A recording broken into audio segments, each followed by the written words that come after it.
And now we are on the creative part.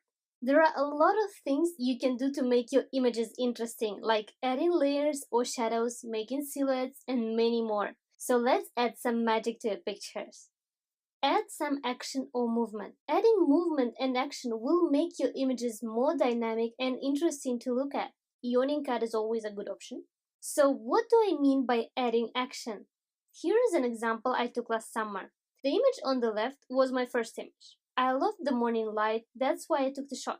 However, while trying different angle, I saw a bird approaching and was quick enough to take a second image, the one on the right.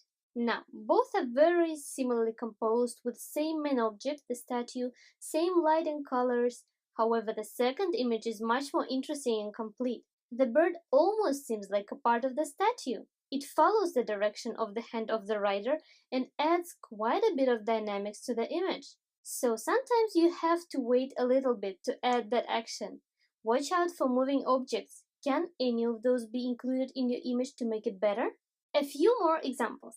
Adding moving object to the simple street shot or even adding a hint of movement, like on the image on the right. I could have just took a shot with the flip-flops and a flower and it would still be a nice image. But putting footsteps just adds a bit of a story to an image. Sometimes you are just lucky to capture a moment, like with this double splash. Remember we talked about images being blurry due to the lack of light? Well, in some cases, adding a few blurry details can contribute to image dynamics, like here on the image on the right.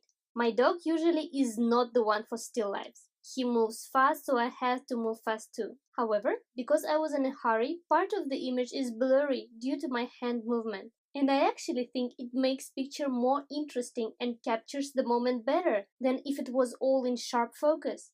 Another two examples of blurry movement. Again, most of the times your moving object will not be there and you will have to wait a bit if you want to add that little extra to your image, like with these two images. Finally, another way to add movement and action is to capture work in progress. Someone doing something, like cooking or gardening, taking pictures. You don't have to capture the whole person or make a portrait to show the action. Hands are a great way to capture the moment. Again, on the picture on the right, you can probably guess why the blur occurred. The image was taken at around 6 a.m. in the morning and there was not enough light. However, I think it works as adding some movement helps translate the feeling of the work in progress better.